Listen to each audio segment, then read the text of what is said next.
بسم اللہ الرحمن الرحیم. اظہر علی ہوں اور آپ دیکھ رہے ہیں ڈیلی میدان. ناظرین، خیبر پختونخوا کے ضم اضلاع کا صوبے کے ساتھ انضمام کا جو عمل تھا آج سے کوئی 8 سال پہلے مئی 2018 کو عمل میں آیا تھا. انضمام کے وقت بھی اگرچہ بعض قوتیں سیاسی قوتیں اس فیصلے کے حامی نہیں تھے، لیکن مجموعی طور پر جو قبائلی عوام کی جو غالب اکثریت تھی انہوں نے اس فیصلے کو نہ صرف خوش دلی سے قبول کیا بلکہ اس کے لیے اس وقت حکومت کی بڑی تعریفیں بھی کی. اس وقت حکومت جو وفاقی حکومت اور دیگر اداروں نے جو قبائلی اضلاع کے ساتھ جو وعدے وعید کیے تھے، آج 8 سال گزرنے کے بعد لوگوں میں ان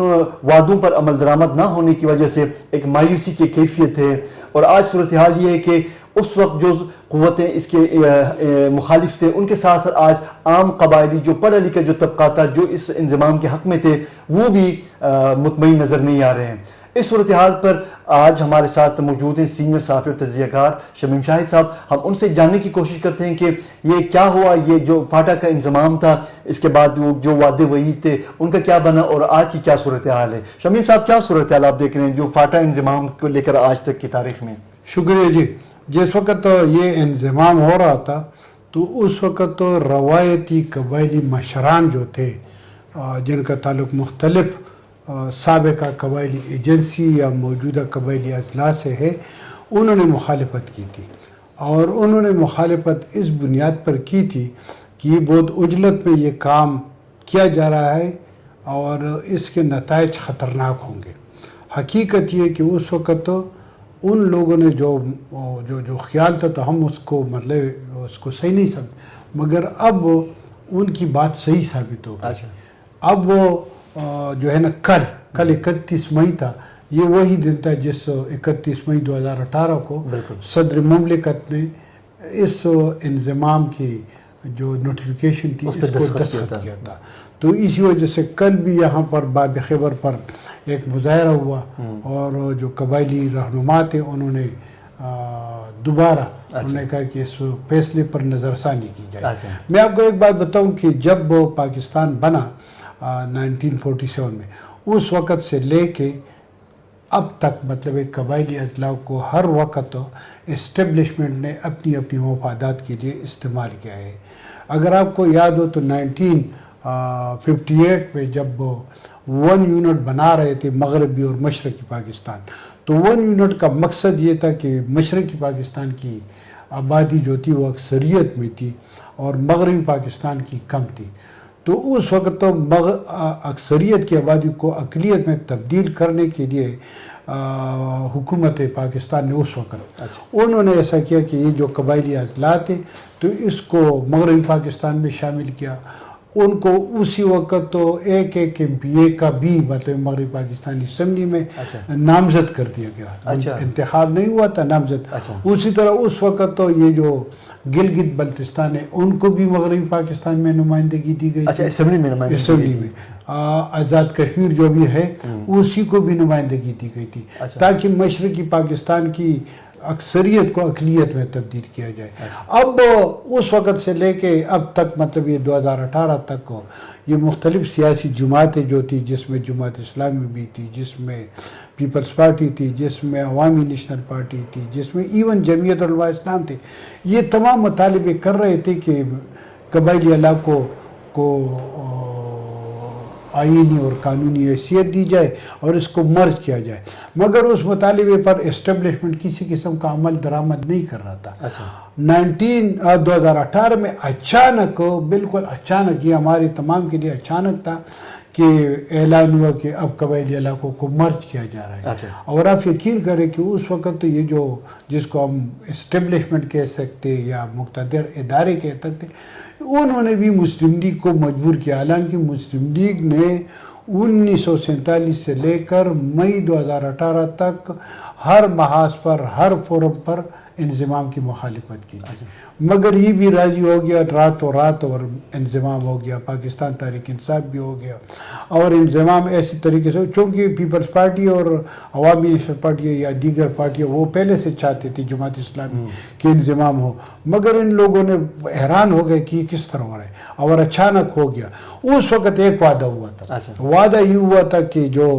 NFC ہے, نیشنل فائنانس کمیشن, اس میں سے سالانہ اسی قبائلی علاقوں کو 100 ارب روپیہ ایکسٹرا ملیں گے تاکہ اس کی جو پسماندگی یہ دور ہو, لوگوں کو تعلیم کی سہولت ہو, کمیونیکیشن کی سہولت ہو, ہیلتھ کی سہولت ہو, یہ تمام اویلیبل ہو. مگر بدقسمتی سے وہ پیسہ یا مل نہ سکا اور یا خیبر پختونخوا کی کیپیبلٹی ایسی نہیں تھی کہ اس کو استعمال کرے. ابھی تک جو اطلاعات ہے تو لگ بھگ یہ جو 8 سال ہو گئے, تو ہونا چاہیے تھا کہ 8 سالوں میں 800 ارب روپے ملتے تھے اور ساتھ ساتھ اس میں سالانہ اضافہ بھی ہوتا رہا.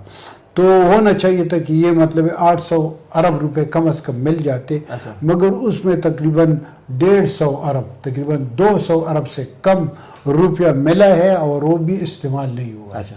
وہ کیونکہ ہمارے خیبر پختونخوا حکومت کی جو ایک تو بدقسمتی یہ تھی کہ یہاں پر پاکستان تحریک انصاف کی حکومت تھی, اور پھر مطلب اس میں ان کی کیپیبلٹی نہیں تھی. 5 سال میں تو جو پاکستان تحریک انصاف کی حکومت تھی 2018 سے 2022 تک, وہ تو اس چکر میں تھی کہ آج عمران خان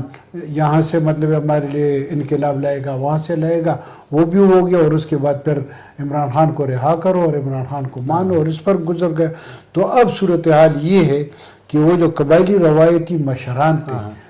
جو خفا تھے اس وقت مخالفت, تو وہ تو تھے, مگر اس کے ساتھ جن لوگوں نے انضمام کی حمایت کی تھی وہ بھی اب بہت زیادہ وہ بھی خفا ہے اور پچھتا رہا ہے. حقیقت یہ کہ پچھتا رہا ہے کیونکہ اس کے بعد توقع تھی کہ وہاں پر قبائلی علاقوں میں یہ جو کالا قانون ہے اس کا خاتمہ ہوگا, مگر کالے قانون سے ایک اور بدتر قانون وہاں پر نافذ ہوا ہے. اس کالے قانون میں پھر بھی مطلب فاٹا ٹریبیونل تھا, مگر اب جو ہو رہا ہے اس میں نہ فاٹا ٹریبیونل ہے نہ کوئی عدالت ہے. اس میں جس کسی کو اٹھایا گیا اٹھایا, جس کو قتل کیا گیا, کوئی پوچھ گچھ نہیں ہے. وہاں پر انسان جو قبائلی لوگ تھے جن کو برطانوی حکمرانوں نے جو حقوق دیے تھے, پاکستانی حکام نے ان سے وہ حقوق اور وہ مراد وہ بھی مطلب چھیننے کی تیاری کر رہے ہیں, واپس لیے. اچھا شبیب صاحب, یہ جو مایوسی کی جو کیفیت ہے لوگوں میں, جو انضمام کے حامی تھے وہ بھی آج جو مخالف بن چکے ہیں, وہ بھی اپنے حمایت کے پر وہ پچھتا رہے ہیں, تو وجہ کیا تھا, وہ کون سی رکاوٹیں تھیں کہ جو وفاق نے یا مختلف قوتوں نے جو قبائلی عوام کے ساتھ جو انضمام کے وقت جو وعدے کی وہ وعدے پورے نہ ہو سکے, تو وہ رکاوٹیں کیا تھیں, وہ کون سی ایسی وہ تھی کہ جس نے وفاقی حکومت کو یا مقتدر اداروں کو مجبور کیا کہ وہ اپنے وعدوں پہ عمل نہ کرے؟ دیکھیں نا, مسئلہ یہ ہے کہ اگر آپ دیکھیں تو یہ جو 1901 کی قانون جو پارٹ ہے جس میں قبائلی علاقوں کا ہوا, تو اس وقت تو پولیٹیکل ایجنٹ جو تھا وہ صدر کا براہ راست نمائندہ تھا. صدر کا ایک نمائندہ گورنر ہوتا تھا, گورنر پھر پولیٹیکل ایجنٹ کو ڈیل کرتا تھا. تو اس میں یہ تھا کہ قبائلی جرگے تھے, اچھا ٹھیک ہے, اور جرگوں کی ہم مطلب مخالفت کرتے ہیں, مگر وہ قبائلی جرگہ پولیٹیکل ایجنٹ اسی قبائلی جرگے کو اعتماد میں لے کے فیصلے کرتا تھا.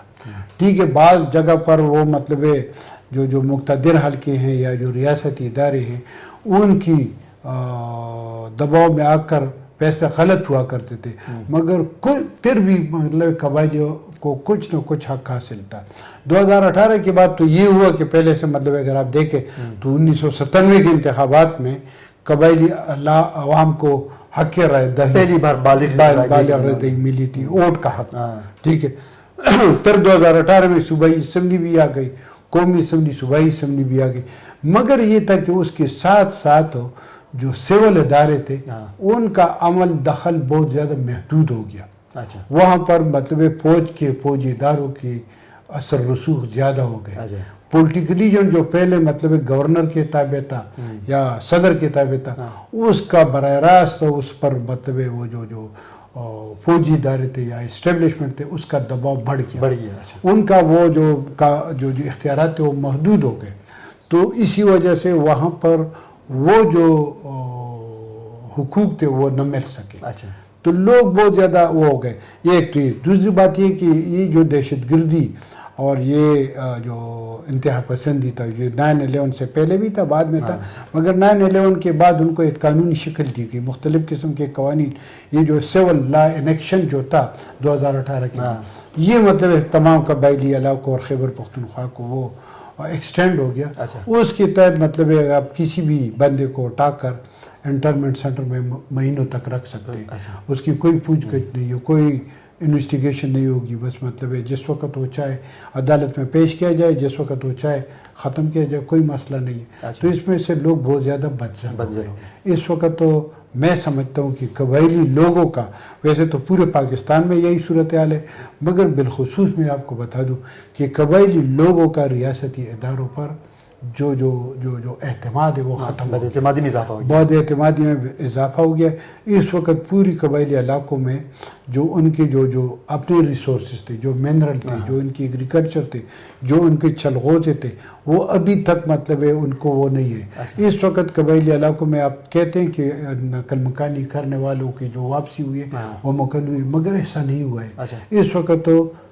نارتھ وزیرستان کے تقریباً 8,000 فیملی سے زیادہ فیملیز جو ہے وہ بلکہ اس سے بھی زیادہ کیونکہ 15,000 فیملیز تو صرف اور صرف یہ جو باران کیمپ ہے بنو میں اسی میں ہے اسی طرح بہت زیادہ لوگ ایسے جو اسلام آباد میں رہ رہے ہیں کراچی تک گئے ہیں کراچی پشاور میں ہیں ٹھیک ہے باجوڑ کے بہت زیادہ لوگ نقل مکانی کر چکے کرم کے بہت زیادہ لوگ ایسے لوگ ہیں کہ انہوں نے ایسی نقل مکانی کی اچھا تیرا کے بہت زیادہ لوگ ہیں تیرا کے لوگ ابھی تک مطلب رشتہ داروں کے ہاں یہ جو جمرود ہے باڑا ہے یہاں پر رہ رہے ہیں تو بہت زیادہ لوگ نقل مکانی کر چکے بہت زیادہ لوگوں کے جو اپنے قریبی رشتہ دار بچے ہیں والدین ہیں وہ مطلب ناکردہ گناہوں کے پاداش میں ابھی تک جیلوں میں اور ایسے جیلوں میں کہ ان کو پتہ بھی نہیں پہلے مطلب اگر پولیٹیکل ایجنٹ جرگی کے تھرو فیصلہ کرتا تھا تو پاٹا ٹریبیونل میں آ جاتا کمشنر اس کا فیصلہ اب مطلب 2018 کے بعد میں آپ کو ایک کیس سنا دیتا ہوں یہ جو ڈاکٹر شکیل آفریدی ہے ٹھیک ہے اس پر لوگ خفا ہوں گے مگر یہ کہ ایک کیس تو ہے نا وہ ابھی تک اس کا کوئی مطلب سنوائی نہیں ہو رہی بھائی سنوائی کر دے عدالت میں لے فیصلہ کر دے چاہے ان کا جو سزا دے مگر عدالت میں ہونا چاہیے مگر اس کا نہیں ہوا ہے اس طرح پاٹا کے بہت زیادہ فیصلے ایسے ہیں ہزاروں کی تعداد میں جو ابھی تک مطلب نہ پاٹا ٹریبیونل میں جا رہے ہیں نہ کمشنر کے پاس اختیارات ہے نہ پشاور ہائی کورٹ کے پاس ہے کوئی عجیب سی چکر ہے تو اسی وجہ سے قبائلی علاقوں کے لوگ بہت زیادہ خفا ہیں قبائلی علاقوں میں اس وقت مکمل طور پر انارکی ہے لوگوں کا سرکاری اداروں پر اعتماد نہیں ہے پرانے زمانے میں ان کے جو خاصدار تھے وہ مطلب مختلف سرکاری اداروں میں ان کی ہوتی اب وہ خاصداری نظام بھی ختم ہو گئے 6-7 سال ہو گئے اسی طرح جو بارڈر ٹریڈ تھا وہ پہلے مطلب ان کا ٹریڈیشنل یہ جو قبائلی علاقے تھے تو ان کی جو روزی تھی یا جو مطلب دو افغان ٹریڈ کے ساتھ اب مطلب پچھلے آپ نے وہ پینسک بھی ہو گئی بارڈر بھی بند ہو گئے کسی وقت میں 18 کوریڈور تھے اب تقریباً 3-4 رہ گئے اور وہ 3-4 ایسے ہیں کہ جس پر سیکورٹی فورسز والے ہیں اس میں عام لوگوں کو سول اداروں کو کسی قسم کی مداخلت کی اجازت نہیں ہے اچھا تو شمیم صاحب اس صورتحال کا حل پھر کیا ہے وفاقی حکومت یا صوبائی حکومتیں وہ کیا کریں کہ جو قبائلی عوام میں جو ایک بے چینی ہے جو عدم اعتماد میں اضافہ ہوا یہ سب ختم ہو اور ان کا اداروں پر اور جو اس انضمام کے فیصلے پر دوبارہ ان کا وہ اعتماد پیدا ہو اور ایک جو روایتی انداز ہے جو جس طرح جو صورتحال خیبر پختونخوا کے باقی اضلاع میں ہیں وہی قبائلی علاقوں میں ہیں تو اس کے لیے وفاق کو کیا کرنا چاہیے صوبائی حکومت کو یہ ہے کہ یہ آدھا تیتر آدھا بٹیر والا مسئلہ ختم کرنا ہوگا یا تو قبائلی علاقوں کو مکمل خیبر پختونخوا اور پنجاب لاہور کی طرح سہولیات دینی ہوگی قانونی رائٹس دینے ہوں گے اب مطلب میں نے آپ کو بتا دیا کہ سول ایکشن ان لا ہے کسی وقت میں یہاں پر پاٹا ریگولیشن تھی FCR تھا پھر مطلب پاٹا پروونشل ایڈمنسٹریٹو 17 پاٹا ایک نظام تھا اب میرے خیال میں اس وقت تو خیبر پختونخوا میں وہ انگریز تو چلے گئے مگر نظام ابھی تک وہی چل رہا ہے لہٰذا اس نظام کو ختم کرنا ہوگا قبائلی علاقوں میں یہ جو غیر اعلامیہ کرفیو ہے اس کو ختم کرنا ہوگا قبائلی علاقوں کے عوام کو قانونی رائٹس دینے ہوں گے، ان کو انسان سمجھنا ہوگا، ان کو انسان ڈکلیئر کرنا ہوگا، جو شہری حقوق ایک ریاست کے دینے ہوں گے، کو دینے ہوں گے. تب قبائلی علاقوں کے حالات بہتر ہوں گے. ان کو جو روایتی راستے ہیں، یہ مطلب ہے جو انگریز کا جو قانون تھا اس میں یہ جو اگر آپ دیکھیں تو یہ ڈیورنڈ لائن کا مسئلہ یہ پھیلا نہیں تھا. اس سے پہلے 1865 میں ایک ایگریمنٹ ہوا تھا، پھر 1879 میں ایک ایگریمنٹ ہوا تھا، پھر 1893 میں یہ ڈیورنڈ لینڈ کا ایگریمنٹ ہوا گیا، پھر 1905 میں راولپنڈی میں ایک ایگریمنٹ ہوا تھا، پھر 1919 میں ایک اور ایگریمنٹ ہوا تھا جس کے تحت افغانستان کو آزادی دی گئی تھی. ان تمام معاہدوں میں جو یہاں پر سرحد کے آر پار لوگ ہیں ان کو ایک دوسرے کے ساتھ ملنے جلنے، ایک دونوں ممالک میں جائیدادیں خریدنے رکھنے اور ایک دوسرے ممالک میں آنے جانے کی اجازت تھی. جب تک یہ چیزیں نہیں ہوں گی تب تک یہ حالات خراب ہوں گے. لہٰذا ضرورت اس امر کی ہے کہ یہاں پر جو قبائلی علاقوں کی جو نظام ہے، حکومت کو چاہیے کہ ان کو مکمل طور پر ضم شدہ اضلاع ڈکلیئر کر دے، لوگوں کو مکمل اختیارات دے دے، مکمل آئینی، قانونی، سماجی، سیاسی اختیارات دیں گے، رائٹس دیں گے، تب مسئلہ حل ہوگا. قبائلی عوام کی جو بڑھتی ہوئی جو بے چینی ان کے خاتمے کے لیے وفاقی حکومت یا دیگر مقتدر اداروں کو چاہیے کہ وہ جو ضم اضلاع ہیں ان میں بھی جو سول ایڈمنسٹریشن کی بالادستی قائم کریں اور وہاں کے لوگوں کو ملک کے دیگر شہروں اور اضلاع کی طرح تمام جو ایک مساوی حقوق ہیں وہ ان کو فراہم کرنے ہوں گے. تب جا کے یہ جو ایک انضمام کے فیصلے کے خلاف جو لوگوں میں جذبات پیدا ہوئے ہیں ان کا خاتمہ ممکن ہو سکے گا. کیمرہ مین عمر الہی کے ساتھ شمیم شاہد اور اظہر علی کو اجازت دیجیے. اللہ حافظ.